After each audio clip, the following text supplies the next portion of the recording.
السلام علیکم ورحمۃ اللہ وبرکاتہ۔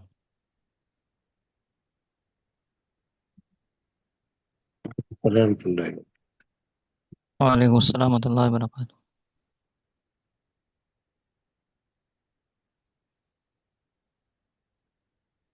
اعوذ باللہ من الشیطان الرجیم۔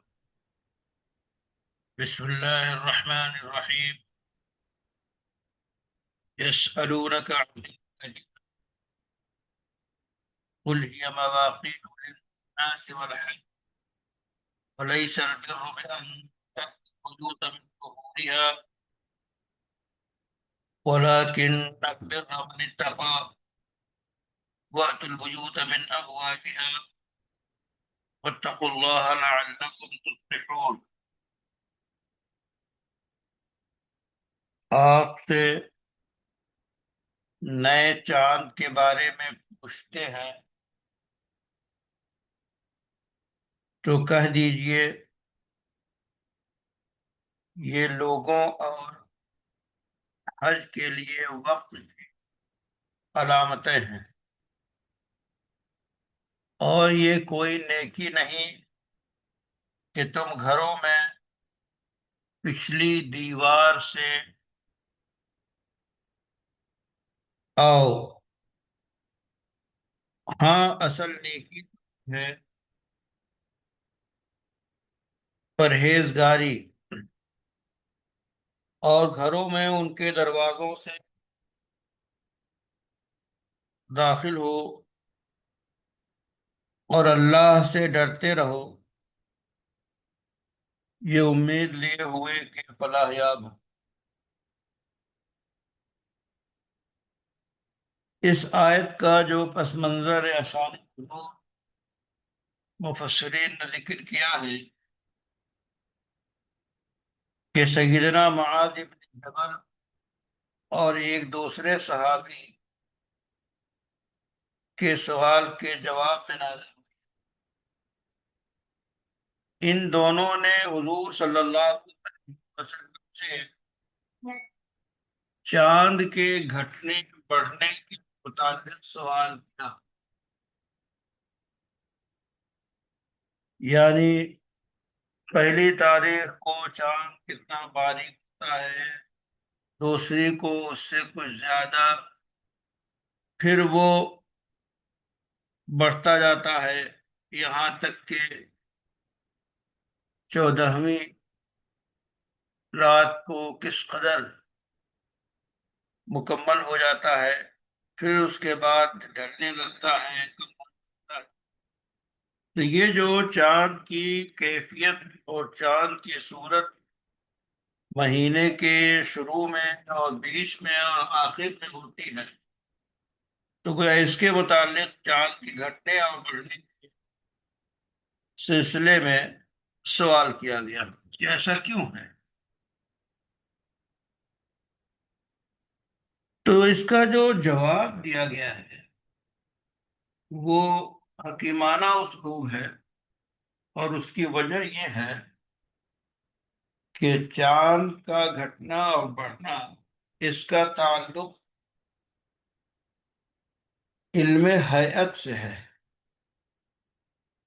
علم ہیئت اور ریاضی سے ہے۔ تو ظاہر ہے کہ علم ہیئت تک رسائی ہر عام آدمی کی نہیں، جو علم حیات سے واقف ہو، جو مہارت ہو، باقاعدہ وہ ایک فن ہے، ایک علم ہے، تو وہی واقف ہوگا۔ عام آدمی علم حیات اور ریاضی کے اصولوں سے واقف نہیں ہوگا۔ اس لیے اگر وہ جواب دینا علم کے حساب سے ہے، ظاہر ہے کہ عام لیول سے کر جاتا ہے۔ تو یہ بجائے اس کے کہ چاند کے گھٹنے اور بڑھنے کی علم اور وجہ بیان کی جاتی ہے، یہاں یہ اسلوب اختیار کیا گیا کہ اس گھٹنے اور بڑھنے کے جو فائدے لوگوں کو ہیں ان کو بیان کیا گیا، کہ یاد ہے کہ اس سے جو ہے وقت کی علامتیں ہیں، یعنی وقت متعین کیا جاتا ہے کہ پہلی تاریخ ہے، دوسری تاریخ ہے، تیسری تاریخ ہے، اور اسی طرح رات کو چاند کی جو چال ہوتی ہے اس کے حساب سے وقت متعین کیا جاتا ہے کہ ٹائم کیا ہو۔ جب گھڑیوں کا رواج نہیں تھا تو آسمان پہ نگاہ رکھ کر چاند کے حساب سے اور تاروں کے حساب سے وقت متعین کرتے تھے کہ اب جو ہے پہلی پہر ہے، دوسری پہر ہے، تیسری پہر ہے، اس طرح وقت متعین کرتے تھے۔ تو اصل جو چاند کی بڑھنے اور گھٹنے کی جو وجہ ہو سکتی ہے اس کو بتائے بغیر وہ لوگوں کی سمجھ میں نہیں آتی۔ تو چاند کے گھٹنے اور بڑھنے کے جو فائدے تھے کہ وقت کی علامتیں ہیں، اس کو بیان کر دی۔ اب ظاہر ہے کہ انسان کے بہت سے دینی اور دنیاوی کام جو ہے چاند سے متعلق ہیں۔ مثلا کھیتی ہے، زراعت، تجارت، لین دین کے معاملات، روزے اور عید کے اوقات، عورتوں کی عدتیں اور ان کے دورانیہ کے ایام،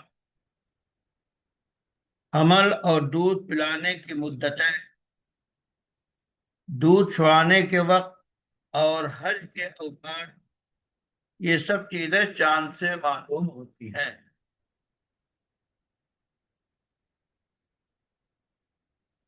اور دیکھیے جب چاند شروع میں جسے ہلال کہتے ہیں بازی ہوتا ہے تو اس چاند کو دیکھ کر دیکھنے والا یہ محسوس کر لیتا ہے کہ مہینے کی ابتدائی تاریخیں ہیں، اور جب چاند مکمل طور پہ بدر کامل بن جاتا ہے، روشن ہوتا ہے، تو یہ پتہ چل جاتا ہے کہ مہینے کا درمیانی تاریخ، اور جب چاند چھپ جاتا ہے یہ پتہ چلتا ہے کہ یہ ختم ہونے پر ہے۔ اسی طرح مہینوں سے سال کا حساب، تو گویا چاند کا گھٹنا اور بڑھنا یہ قدرتی کیلنڈر ہے، قدرتی جنتری ہے جو آسمان کے سطح پہ ہمیشہ ہوتی ہے، اور ہر ملک اور ہر زبان کے لوگ چاہے پڑھے ہوں یا بے ان پڑھ ہوں، سب اس سے اپنا حساب معلوم کر لیتے ہیں۔ تو بہت سے احکام میں چاند کا حساب رکھنا بھی ہوتا ہے، انہی میں سے بالغ ہونے کی عمر کا جو اعتبار ہوتا ہے وہ چاند سے ہوتا ہے۔ یعنی چاند کے حساب سے جب 15 سال کا لڑکا یا لڑکی ہو جائے تو اسے بالغ سمجھتے ہیں، اور کوئی علامت اس سے پہلے ظاہر نہ ہوئی ہو تو۔ ایسے ہی رمضان کا آغاز روزے کی فرضیت چاند ہی دیکھ کر ہوتی ہے کہ رمضان شروع ہو گیا۔ ایسے ہی عیدین کہ جب رمضان کے آخر میں چاند نظر آیا تو شوال شروع ہو گیا، رمضان ختم، عید آ گئی۔ ایسے ہی عید الاضحیٰ۔ پھر حج کے جو مہینے ہیں اور حج کے جو دن ہیں ان کی تعیین بھی آپ کے انہی سے چاند ہی سے ہوتی ہے۔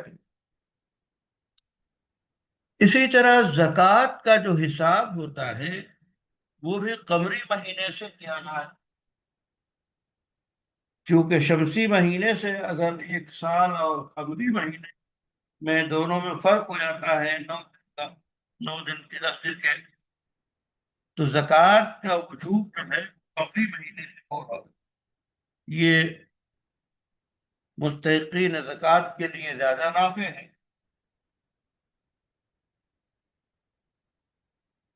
تو یہ سوال کیا گیا کہ یسألونک عن الأہلہ، چاند کی گھٹنے اور بڑھنے کے بارے میں آپ سے پوچھتے، تو آپ بتا دیجئے کہ یہ مواقیت للناس الحج۔ تو جو جواب حقیقی تھا یا ہو سکتا تھا وہ یہ لوگوں کی سمجھ میں نہیں آئے گا، اس لیے وہ جو ہے بطور حکمت ایسا جواب دیا گیا، یعنی چاند کی گھٹنے اور بڑھنے کے فائدے کو پہنچتے ہیں ان کو بیان کر دیا۔ اس کے بعد اللہ نے فرمایا کہ لیس البر، اس کی جو ہے جو اس کا شائع نزول بیان کیا گیا ہے تو وہ یہ کہ جاہلی دور میں ان کی عادت یہ تھی کہ جب وہ حج کے لیے احرام باندھ لیتے تو پھر دوبارہ ان کو اگر اپنے مکان پہ جانا ہوتا تو وہ دروازے سے داخل نہ ہوتے، بلکہ پچھلے پیچھے سے آتے، چاہے انہیں دیوار یا اس وقت کے حساب سے جو بھی آڑ ہو اسے توڑنا پڑے، اور اس کو نیکی سمجھتے تھے، عمل صالح سمجھتے تھے۔ تو یہ آیت آئی نازل ہوئی اور اس میں بتایا گیا کہ یہ کوئی بھلائی اور نیکی نہیں ہے کہ تم گھروں کے پیچھے سے آؤ، بلکہ اصل نیکی جو ہے وہ بزرگی اور تقوی ہے، خوف خدا ہے، احکام شریعت و اللہ کے احکام کی پیروی کرنا ہے۔ تو اس سے یہ بات واضح ہوئی۔ تو اپنی طرف سے کسی چیز کا گڑھ لینا اور اپنے اوپر پابندیاں لگا لینا، یہ جاہلی دور اور تعلیم سے، حقیقت سے دوری کی بات ہے۔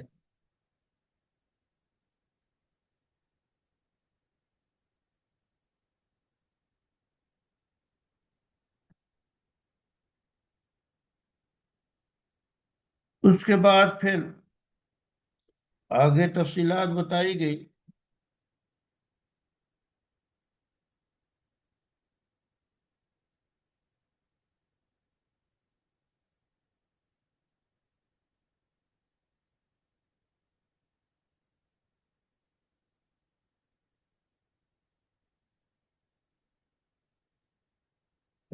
جی حضرات،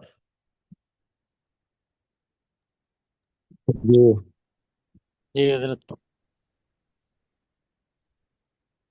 جی حضرت،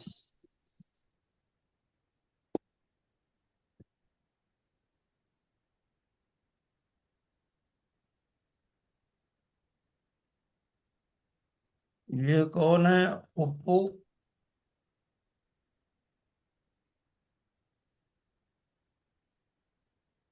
جی، اوپو A6 کون ہے؟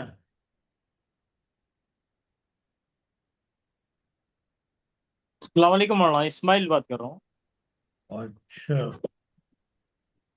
یہ ذرا کل رات میں ایک میٹنگ تھی، اس میں بدل گیا ہوا نام۔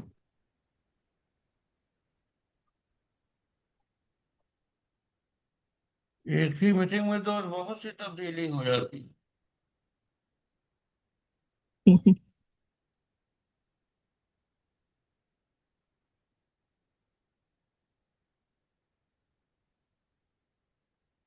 تو اس آیت کریمہ کے بارے میں اختصار سے باتیں بتائی گئی۔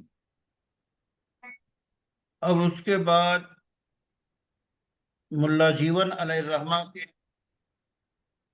انداز کو سامنے کیے تو وہ بتاتے ہیں کہ اس آیت کا مقصد کیا ہے. تو یہاں لیس البر بیان کیا گیا، اور اس کے بعد اس سے پہلے یسألونک عن الاہلہ ہے. تو وہی بتا رہے ہیں کہ سیدنا معاذ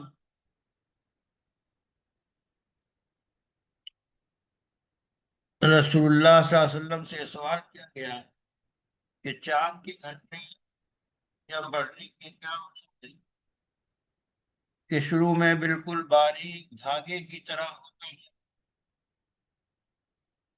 اور اس کے بعد پھر بڑھتا ہے روز تھوڑا تھوڑا، یہاں تک کہ شب بدر میں 14ویں رات میں مکمل ہو جاتا ہے. اس کے بعد پھر کٹنا شروع ہوتا ہے اور پھر ڈوب جاتا ہے.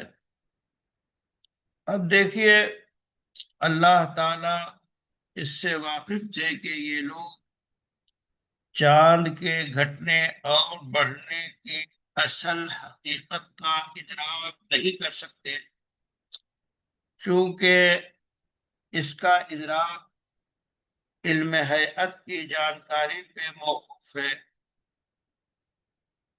تو اصل جو اس کا سبب تھا اللہ نے نہیں کیا، بلکہ دوسرے انداز میں جواب دیا کہ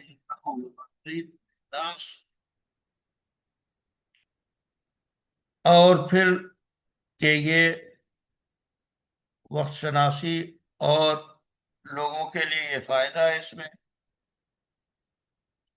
تاکہ لوگ جان لیں کہ عورتوں کی عدت کب ختم ہوتی ہے. یہ چاند کی 10 دن قمری اعتبار سے جوڑے جائیں گے، یعنی متوفی عنہا کی اور مطلقہ کی جو عدت ہے وہ مہینے کے حساب سے، وہ بھی چاندنی کے حساب سے ہے. ایسی ہی مدت حمل جو ہے، اسی طرح رضاعت کی مدت 2 سال، دودھ پلانے اور چھڑانے کی جو مدت ہے. چاند کے گھٹنے اور بڑھنے سے حج کے اوقات کا پتہ چلتا ہے، چونکہ جب شروع تاریخوں کا چاند ہوتا ہے تو یہ جان لیا جاتا ہے کہ شروع مہینے میں پہلی یہ تاریخ ابھی مہینہ شروع ہوا ہے، اور چاند جب مکمل ہو جاتا ہے پتا ہے کہ رات ہے جو لمبی تاریخ ہے، اور جب ڈوب جاتا ہے تو چاند کے مکمل ہونے کا علم ہو جاتا ہے. تو کہتے ہیں کہ اسی طرح قیاس کرے، اور کہتے ہیں کہ یہ گفتگو علم معانی کے سلسلے میں، یعنی علم معانی میں یہ ہے کہ سوال کیا جائے، اس کا جواب اگر یہ مانا ہو تو پھر جواب نہ دے کر تفسیر حسینی میں ہے، اور صاحب کشاف و مدارک نے یہ جو شاہ نزول کی وجہ بیان کی گئی اس حدیث کا ذکر نہیں کیا ہے. اور کہتے ہیں کہ فائدہ یہ ہے کہ اس میں اشارہ کر دیا گیا، اور یہ حکیمانہ جواب ہے. علامہ بیضاوی نے اس کی صراحت کی ہے کہ لوگوں نے اصل جو ہے حکمت کے بارے میں سوال کیا کہ اور پوچھا تو حکیمانہ جواب بھی دے دیا، اور انہوں نے صرف گھٹنے اور بڑھنے کے بارے میں سوال کیا تھا، تو جواب جو ہے وہ جو چاند کے گھٹنے اور بڑھنے کی حکمت ہے اس کو بتا کے اور اس کے فائدے کو بتا کے دیا گیا. اس کے بعد دوسری آیت میں بیان کیا گیا وَجَعَلْنَا اللَّيْلَ وَالنَّهَارَ خِلْفَتَيْنِ، اسی طرح اللہ نے بیان کیا فَمَتَّعْنَا آیَةَ اللَّيْلِ، تو اس میں اس بات کی دلیل ہے کہ اگر کوئی شخص ایسا مسئلہ پوچھتا ہے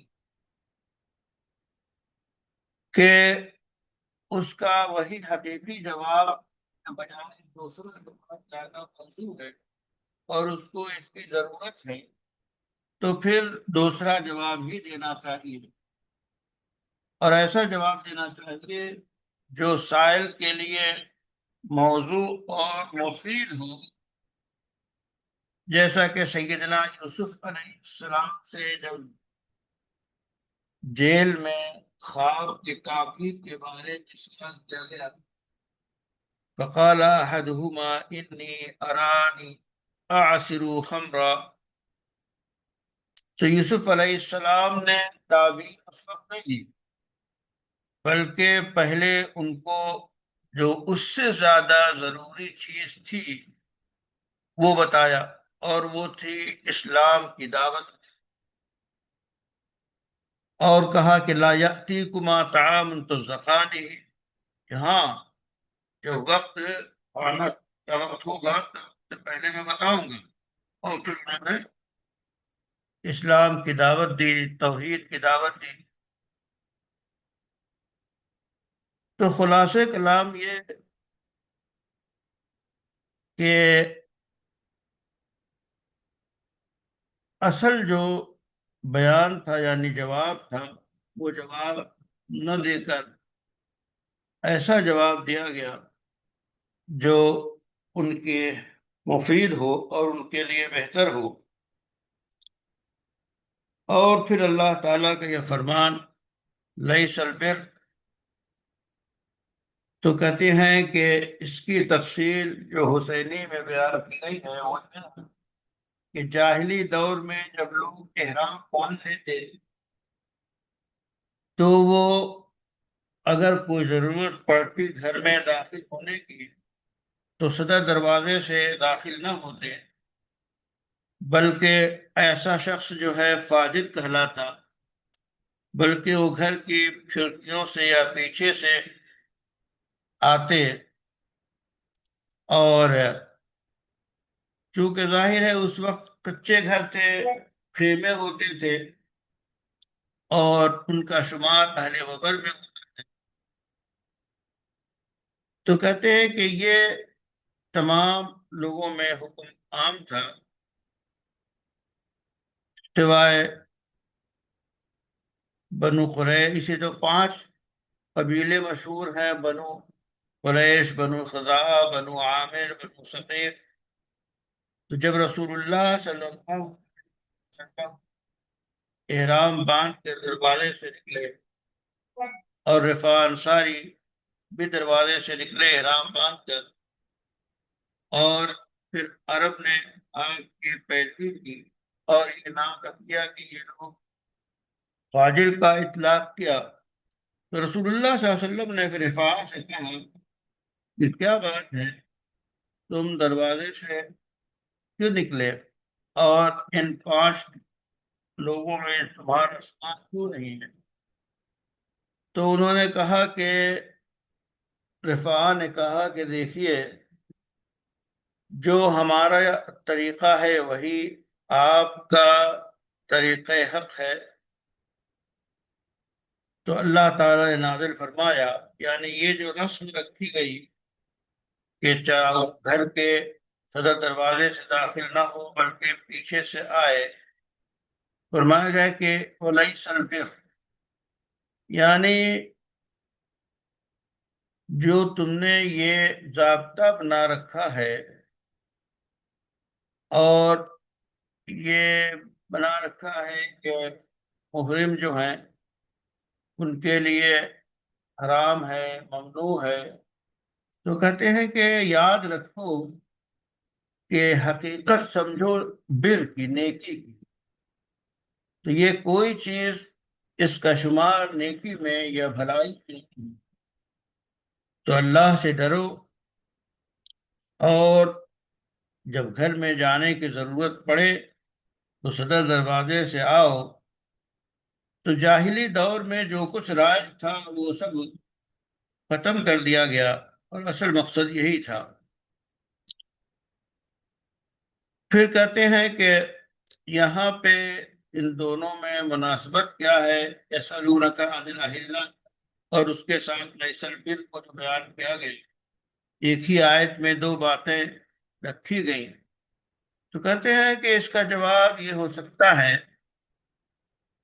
کہ جب ان لوگوں نے یہ بتایا، ان کو بتایا گیا کہ چاند کا گھٹنا اور بڑھنا حج کے اوقات کو پہچاننے کے لیے ہے، اور حج کے اوقات میں اور حج کے افعال میں یہ بات ان کے یہاں شامل تھی کہ جب گھر میں احرام باندھ کے نکل گئے تو پھر لوٹنا ہوا تو صدر دروازے سے نہیں بلکہ کھڑکی سے اور پیچھے سے داخل ہوتے، تو حج ہی کے زمرے میں ان کے یہاں اس کا شمار تھا، تو اس کو واضح کر دیا گیا۔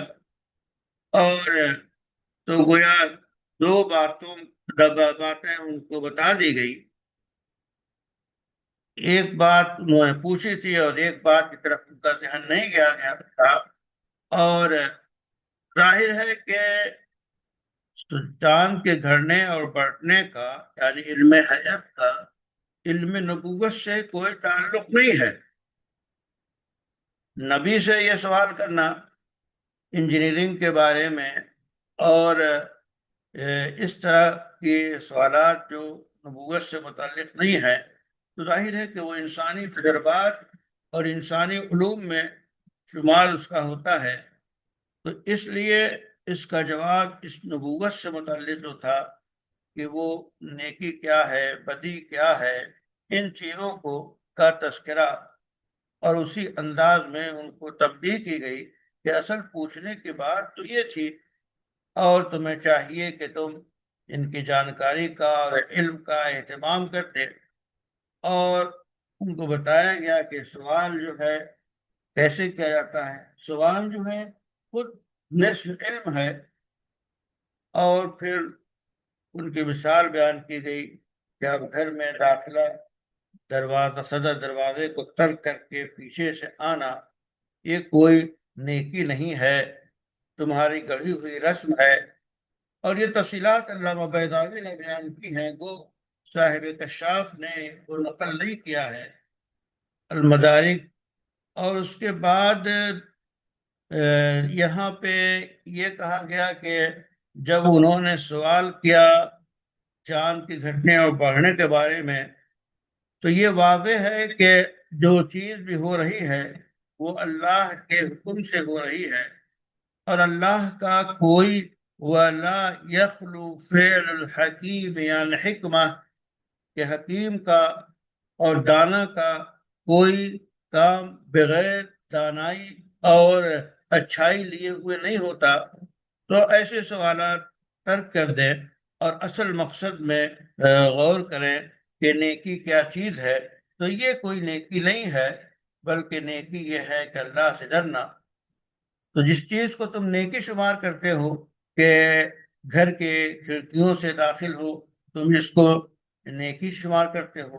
بعض حضرات نے مفسرین کے ہاں بڑے اخبار ہوتے ہیں اور وہ کہتے ہیں کہ وَأْتُوا الْبُيُوتَ مِنْ ظُهُورِهَا یہ جو واضحہ کہا گیا ہے، اس میں خاص جو ہے کیفیت مراد ہے کہ حرم کے استعمال کے سلسلے میں جو احتیاط ہے وہ ضروری ہے، اور غلط راستے کا انتخاب نہ کیا جائے۔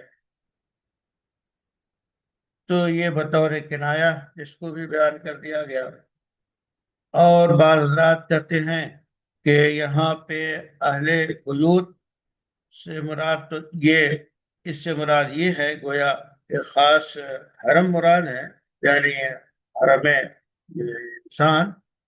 تو کہتے ہیں کہ اس حساب سے روافظ کے سلسلے میں رد ہے اور ان کی تردید ہے، چونکہ روافظ سمجھتے کہتے ہیں اس آیت کریمہ کے ذیل میں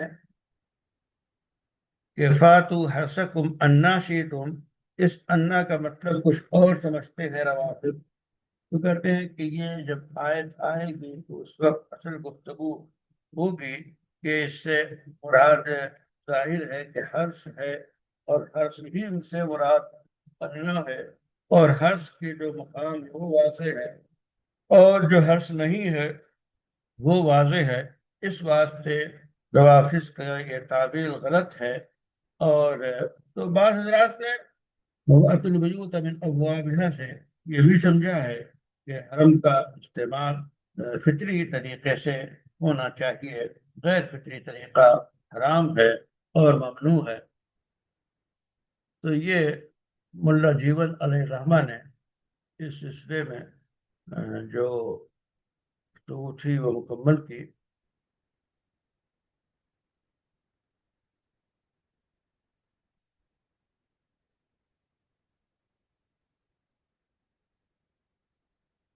جی حضرات، عندکم سوال؟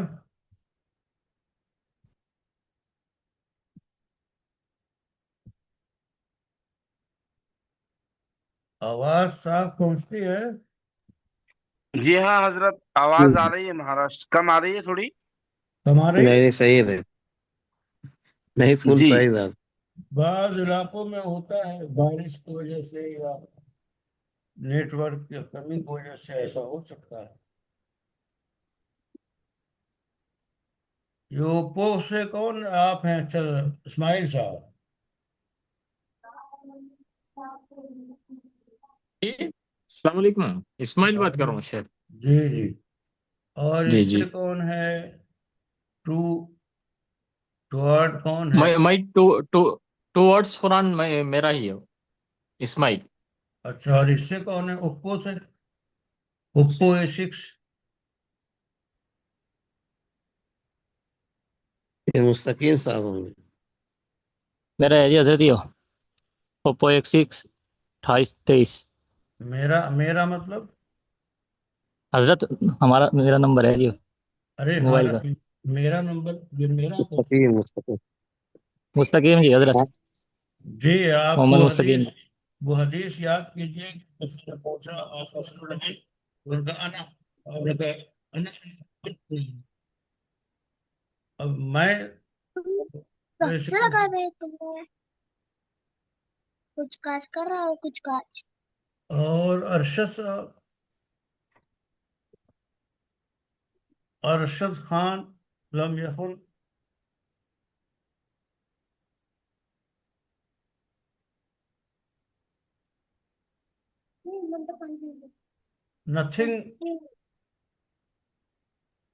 نتھنگ سے کون شریک ہے؟ عمران صاحب ہوں گے۔ کون؟ عمران کون ایک بتا، ابراہیم۔ ابراہیم ہے جی۔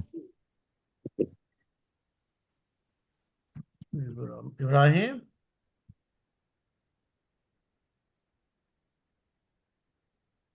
نہیں، ابراہیم وہ شاید نتھنگ سے وہی ہوں ہے نہیں۔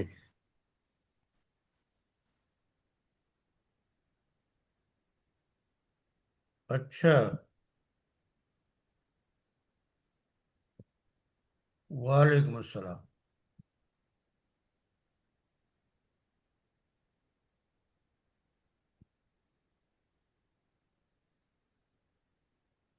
اور عفان صاحب کیا حال ہے؟